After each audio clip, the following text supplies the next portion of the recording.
Ya, Assalamualaikum warahmatullahi wabarakatuh. Waalaikumsalam warahmatullahi wabarakatuh. Oke, ya pertama-tama saya ucapkan terima kasih ya dari ibu semua yang sudah meluangkan waktunya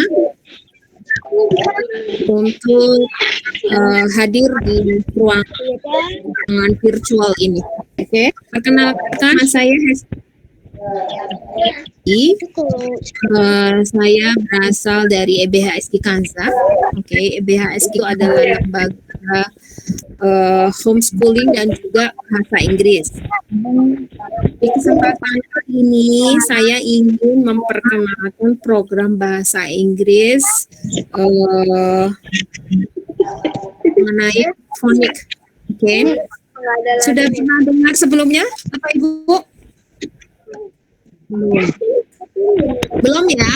Sama ya? Belum ya? Oke. Ya. Oke. Sebelumnya saya mau cerita sedikit dulu tentang latar belakang saya. Nanti akan nyambung. Oke. Mohon maaf, ibu-ibu, bapak bisa di-mute dulu ya, sehingga nanti bisa terdengar jelas. Baik.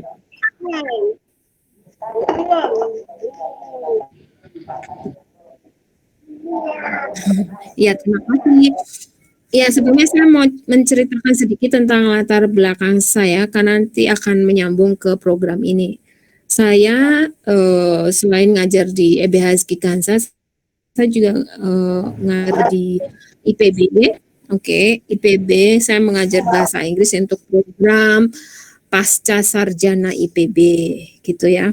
Kemudian saya juga sudah bergelut di bidang bahasa Inggris ini sudah lebih dari 15 tahun gitu.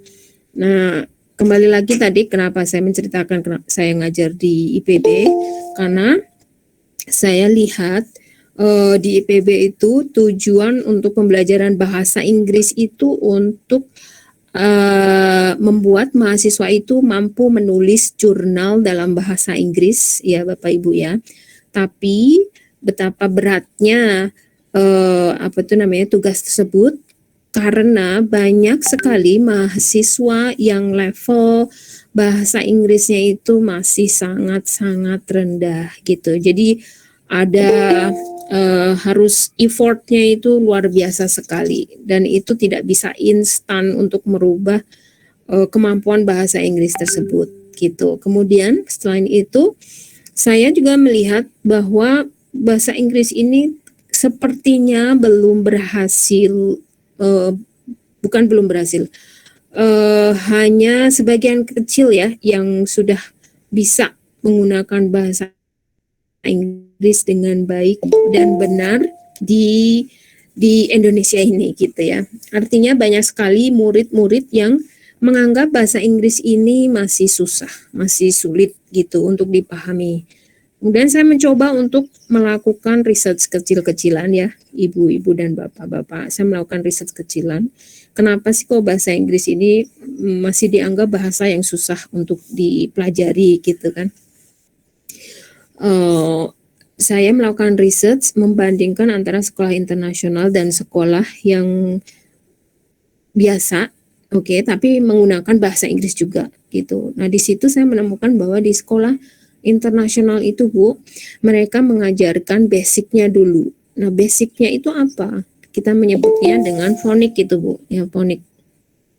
Ternyata mereka itu diajarkan fonik dulu gitu ya, baca dan tulis. Sama kalau di bahasa Indonesia itu mengeja ya, memperkenalkan huruf. Kalau di bahasa Indonesia alhamdulillah nama huruf dan bunyinya sama ya, sehingga memudahkan anak untuk mempelajari.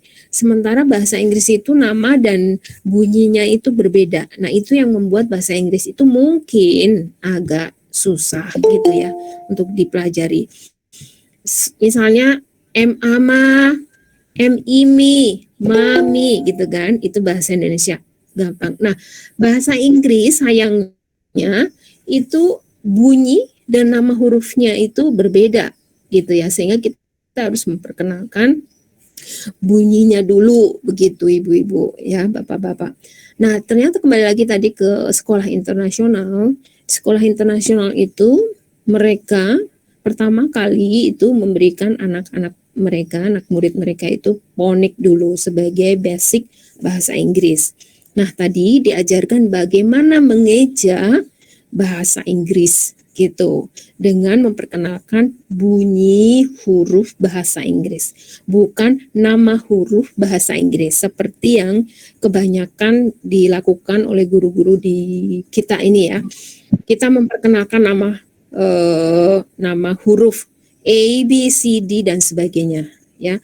Tapi ketika kita sodorkan anak-anak tulisan, anak-anak itu nggak mampu membaca tulisan itu gitu ya, mereka bingung.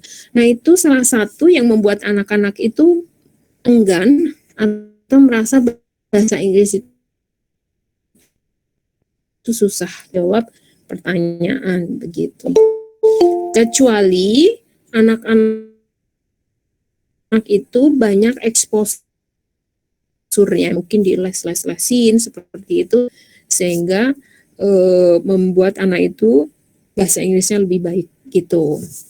Jadi bahasa Inggris itu enggak susah ya ibu-ibu dan bapak-bapak, enggak susah asalkan cara teknik pengajarannya itu tepat gitu. Oke? Ya. Lanjut.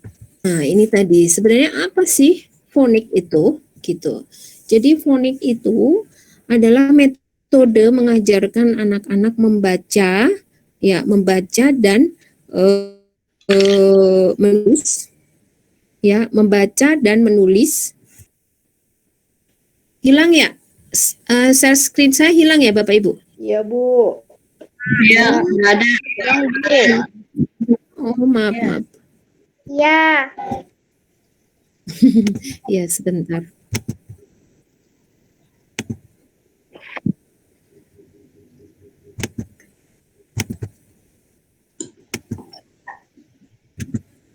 Sekarang bisa ya? Ya, bisa. Jadi apa itu sebenarnya fonik? Jadi fonik itu tadi adalah metode mengajar bahasa Inggris ya dengan memperkenalkan bunyi dari huruf-hurufnya. Kemudian mengajarkan anak-anak bagaimana cara blending itu ya, menggabungkan bunyi satu ke bunyi yang lain sehingga menghasilkan suatu kata. Itu yang dimaksud dengan blending the sound. Kemudian kita juga memperkenalkan syllables-nya, suku katanya gitu. Kembali lagi tadi Bu ke riset saya bahwa di international school itu tadi anak-anak itu justru nggak diperkenalkan nama hurufnya dulu, A, B, C-nya itu nggak diperkenalkan dulu. Mereka langsung ke letter sound gitu. Dan itu pun tidak dimulai dari A, B, C, tapi dari grup yang tersendiri yang sudah merupakan research gitu ya, berdasarkan research gitu. Oke. Kemudian di international school itu tadi, jadi kalau anak-anak itu belum lulus dasarnya itu, mereka nggak bisa naik ke level berikutnya seperti itu. Karena memang ketika anak-anak sudah lulus foniknya, itu untuk belajar bahasa Inggris ke depannya itu gampang banget gitu ya. Nggak kesulitan karena mereka membaca juga sudah bisa gitu. Ketika membaca ini sudah bisa, ya dengan menggabungkan bunyi-bunyinya tadi, itu juga otomatis ya ibu-ibu ya, bapak-bapak itu langsung mampu menulis gitu. Jadi bunyi yang mereka dengar itu mampu mereka tuangkan dalam bentuk simbol huruf-huruf tadi sehingga membentuk kata gitu. Nah, ini nanti yang akan kita berikan ya ke anak-anak. Jadi step yang pertama itu kita akan memperkenalkan bunyi hurufnya. Itu di bahasa Inggris itu ada 26 huruf, sama di bahasa kita juga ada 26, tapi bunyinya kalau di bahasa Inggris itu sebenarnya totalnya ada 43, tapi ada 2 huruf yang bunyinya itu sama, yaitu C dan K. Duanya itu bunyinya keh gitu. Nah, nanti kita ajarkan ke anak-anak bagaimana cara membedakan C dan K itu tadi bunyinya. Oke. Kemudian step yang kedua kita akan menjelaskan juga, mengajarkan juga ke anak-anak alternative spelling of vowels, ya suku kata, kata vowels, huruf ya Ibu ya, yang A, I, U, E, O itu ya. Vowels, oke, huruf hidup. Ada yang bacanya itu panjang ya, long E itu seperti apa, ada juga yang bacanya itu pendek, itu kita kenalkan gitu ya. Oke. Ini nanti yang di kelas kita berikan ke anak-anak.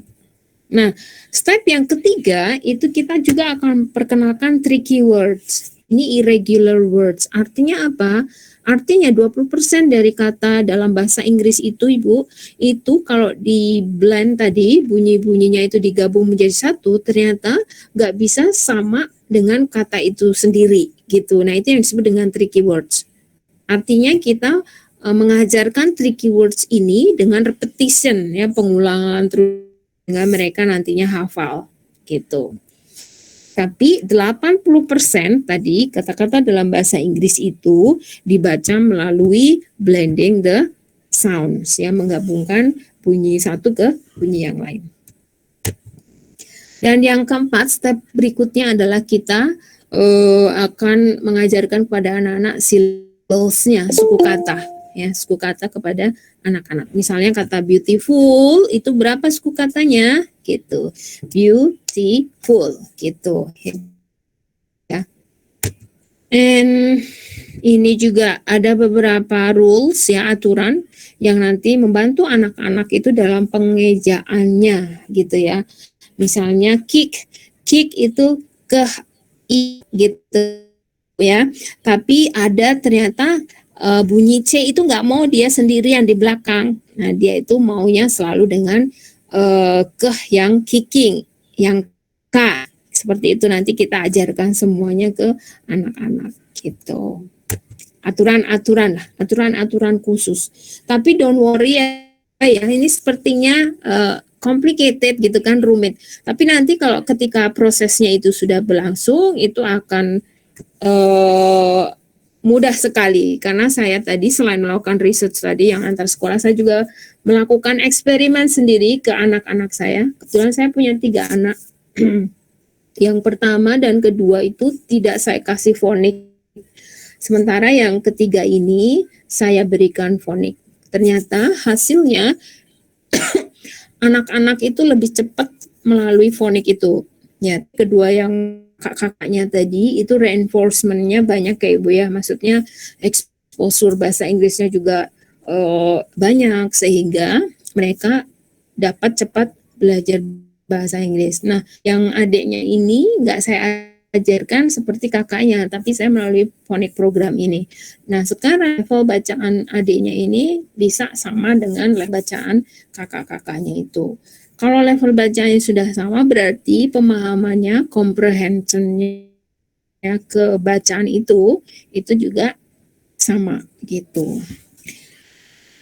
Terus pertanyaannya adalah, mengapa kita kok harus mengajarkan tadi melalui program phonic di primary schools, di sekolah dasar? Karena memang ini the basic ya Ibu Bapak ya, membaca dan menulis gitu. Alasan yang pertama adalah karena bahasa Inggris itu merupakan sistem bunyi. Jadi kita mengajarkan melalui hafalan saja. Kalau menyanyi dalam bahasa Inggris, saya yakin anak bahasa Inggris menyanyi. Tapi ketika anak-anak disodorkan tulisannya, saya anak-anak yang tidak melalui proses fonik itu akan kesulitan membacanya. Bisa jadi salah. Jangankan anak-anak, yang dewasa aja masih banyak yang masalah membaca bahasa Inggris itu ya. Mahasiswa saya itu juga banyak sekali melakukan kesalahan ketika mereka membaca. Di foniknya itu nggak diberikan gitu ya. And then yang kedua, fonik ini nanti akan membantu anak-anak itu dengan cepat ya. Membantu dengan cepat. Dan ketiga, selain membaca, ternyata fonik juga membantu anak-anak menulis ya. Tadi, seperti yang tadi saya sebutkan, ketika anak mendengar sesuatu, misalnya kata apple gitu ya. Dia akan mencoba untuk mengasosiasikan ya bunyi yang dia dengar itu menjadi lambang huruf ditulis gitu. Dan tentu saja ponik ini akan membantu anak-anak nanti ya ketika mereka sudah menguasai baca tulis. Saya yakin semua ilmu yang ada di dunia ini itu diperoleh dengan membaca. Setuju ya Bapak Ibu ya? Karena basic dari semua ilmu pengetahuan itu adalah membaca gitu. Jadi kalau sudah oke membaca bahasa Inggrisnya, berarti pelajaran apapun itu nantinya akan dengan mudah dipelajari gitu. Nah ini nanti ya yang di kelas tadi yang akan kita berikan selain tadi step-stepnya, kita akan mendengarkan dulu ke anak-anak bunyi dari huruf-huruf tadi, kemudian kita kenalkan lambangnya, lambang misalnya huruf E, itu bunyinya itu lambangnya seperti ini ya, ada yang big E, ada yang small E, seperti itu, kemudian setelah itu membaca, menulis, dan blending tadi, dan mengeja gitu. Oh ya, ini ada cerita lucu sedikit ya Ibu ya. Waktu itu saya ada murid privat dari sekolah internasional high school ya. Waktu itu hari pertama saya menguji dulu kemampuan anak ini seberapa jauh gitu kan. Saya tanyakan, saya minta anak itu untuk mengeja namanya. Would you please spell your name gitu. Ternyata anak itu tidak mampu spell nama dia, spell itu yang misalnya kalau Hesti ya berarti Hesti gitu ya Bu ya. Ternyata nggak dikenalkan nama hurufnya karena dia tidak bisa. Dan mamanya waktu itu bilang, apakah benar ini kelas fonik? Karena anaknya itu tidak diajarkan nama huruf, tapi bunyi huruf. Nah, terus kemudian saya menjelaskan ke mamanya bahwa anak-anak juga perlu tahu nama karena nanti kalau disuruh mengeja apapun itu spell itu yang dibilang nama hurufnya bukan bunyi hurufnya ya, karena kalau bunyi hurufnya nanti jadi lucu ya ibu-ibu ya gitu. Oke, kemudian nanti kita proses pembelajarannya insya Allah kita fun ya ibu-ibu dan bapak-bapak ya, kita fun, kita akan memberikan cerita gitu ya yang nantinya sebenarnya cerita itu tuh memperkenalkan nama bunyi huruf tadi gitu. Oke, ini adalah hitam ke putih. Ini adalah grup nama-nama yang nanti kita berikan ya. Grup pertama itu adalah SATIPN. Terlihat nggak ibu-ibu? Enggak, Terus Bu grup Guru. Enggak terlihat. Oh iya, sorry, wait. I'm not Tidak, Bu, sure. tidak kelihatan. Iya, ini Kurang kenapa jelas tulisannya, Bu. Oh, iya. Nah, oke, good. Ini baru, udah Bu. Iya. Tadi nggak. Nah, oke. Nah, ini nanti adalah group of letters ya, kelompok huruf yang akan kita perkenalkan. Jadi kita tidak mulai dari ABC, tapi kita kelompokkan menjadi SATIPN, itu grup pertama. And then grup kedua itu ada CKEHRMND dan seterusnya. Ya. Terus ada dua huruf yang bunyinya satu, itu juga akan kita kenalkan yang dimaksud dengan digraph gitu. Oke. Nah, ini adalah timeline. Sebenarnya ini timeline yang saya berikan ketika saya melakukan eksperimen tadi ke anak saya gitu ya. Jadi setiap hari selama kurang dari 1 jam saya kasih anak saya itu fonik ini gitu. Dan dalam waktu kurang lebih 3 bulan, jadi totalnya itu 11 minggu ya Bu ya, 11 minggu anak saya sudah bisa membaca sendiri seperti itu. Alhamdulillah ya. Nah, ini nanti kalau program di sekolah atau les nanti tentu saja tidak bisa setiap hari ya Ibu ya, karena anak-anak nanti kan juga ada pelajaran yang lain gitu.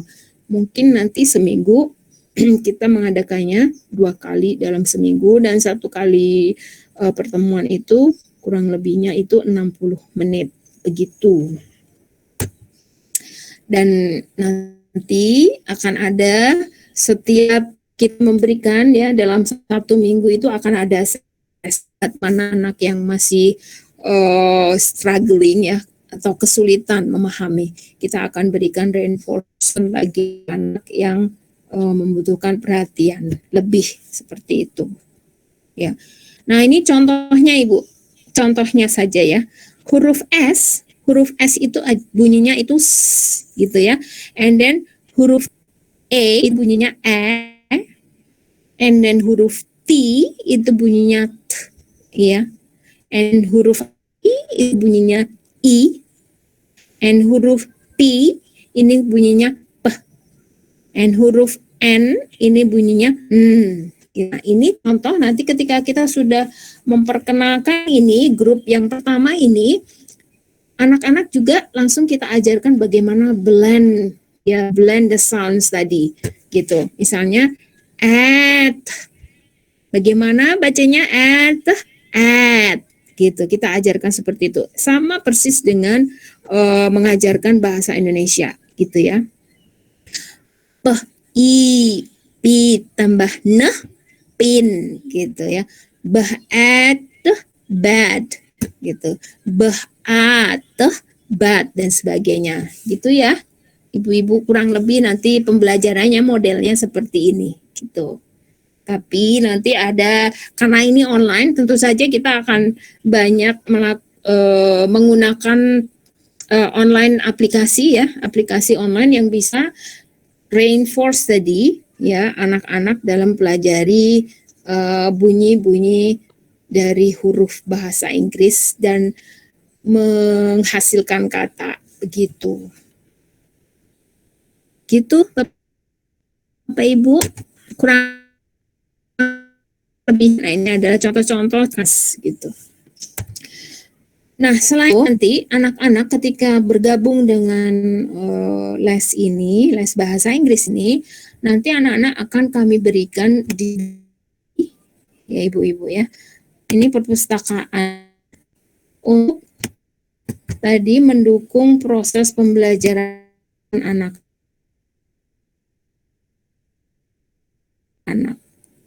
Anak-anak pertama kali yang akan kami lakukan adalah memberikan tes mereka.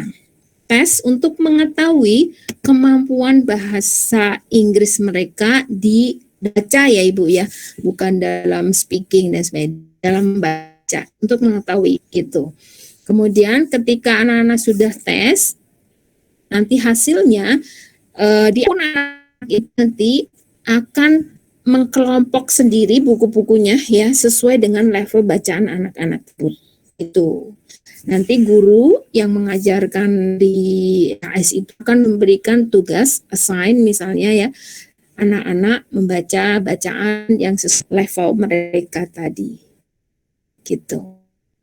Seperti itu. Bu-ibu. Nah, ini saya kasih contoh aja bacaan-bacaannya nanti seperti apa. Jadi bacaannya itu ada yang science ya Bu ya. Ada yang fiction juga. Ada yang science fiction gitu ya. Jadi science-nya itu difiksikan.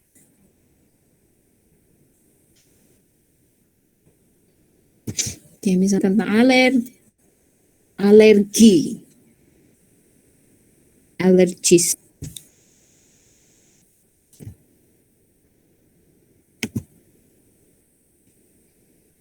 Nah, bisa play di audio di sini, ada play, artinya anak-anak bisa mendengarkan dulu juga bagaimana membacanya, ya kan? Kemudian anak bisa membacanya setelah di play gitu. Terdengar suaranya nggak ibu-ibu? Allergies by Sharon Gordon. Dengar Bu. Oke. Dengar ya, jadi bunyi dari buku ini ya ketika di play ya. Oke. Ya Bu. Achoo. Achoo. Achoo. Ya. You sneeze. Is it the cat? You might have an allergy. Oke.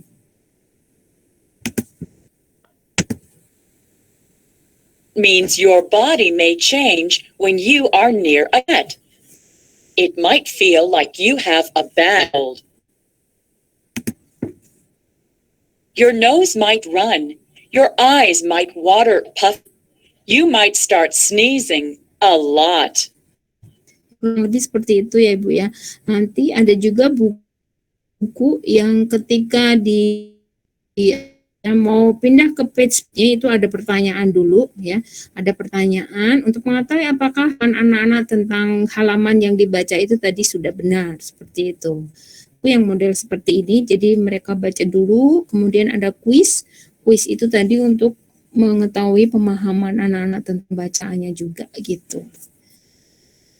Kurang lebihnya seperti itu, Bu. Jadi di kelas kita mengajar how to read. Kemudian ini nanti kalau di rumah anak-anak bisa juga mempraktekkan apa yang sudah didapat di kelas dengan membaca buku-buku ini sesuai dengan level mereka gitu. Oke, ibu-ibu dan bapak-bapak Anan. Kan. Alhamdulillah ini sekolah di Jakarta ini memfasilitasi kami. Terima kasih ya Ibu Nining sebagai wali kelas dan Pak Fadil sudah menjembatani kami untuk melakukan presentasi ini gitu. Jadi lesnya nanti di EBHS Kikanza. Ya, any question? Ada yang mau tanya? Ibu-ibu, bapak-bapak? Itu kalau boleh tahu posisinya ada di mana ya tempat lesnya? Kalau nanti udah nggak corona kita datang apa tetap online terus? Jadi akan tetap tawarkan nanti Bu, corona insya Allah sudah nggak ada, kita akan tetap tawarkan ada yang online dan offline. Kalau mau yang offline itu kami tempatnya di ini Bu, Jalan Impres nomor 10. Kampung Tengah, Kramat Jati ya. Jalan Impres. Iya, Kampung Tengah tuh Bu. Ya, Kampung Asem ya Bu ya? Kampung Tengah sepertinya Ibu. Kampung Jalan Impres Raya nomor 10. Atau dulu katanya Jalan Peternakan ya Ibu ya. Dulu itu katanya Jalan Peternakan, sekarang Impres Raya nomor 10. Kalau boleh tahu biaya. Boleh main-main ke sana kalau kameranya. Untuk bulannya itu 350 Ibu ya, seminggu 2 kali pertemuan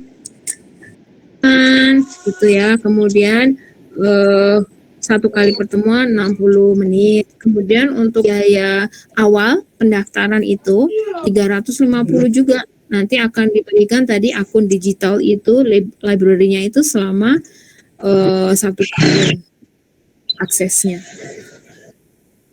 Gitu. Baik, terima kasih infonya. Ya, sama-sama.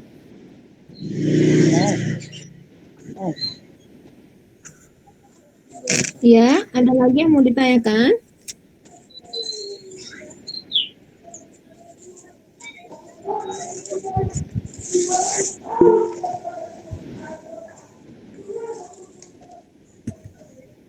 Nanti kalau ibu-ibu misalnya tertarik ya untuk anaknya bergabung di EBHS, nanti bisa menghubungi Miss Baiti gitu ya, Bu Baiti.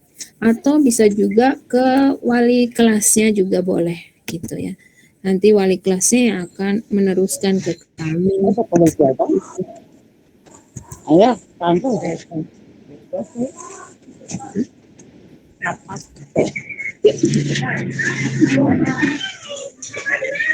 Oke.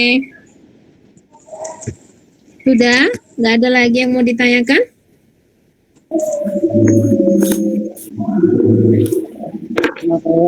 Ya. Sudah Bu Guru. Oke. Kalau sudah nggak ada lagi, terima kasih ya ibu-ibu dan bapak-bapak atas waktunya. Salam sehat dan bahagia selalu.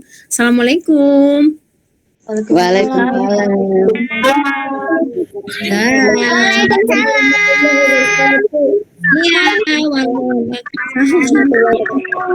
Bye. Bye. Bye. Bye. See you. Bye.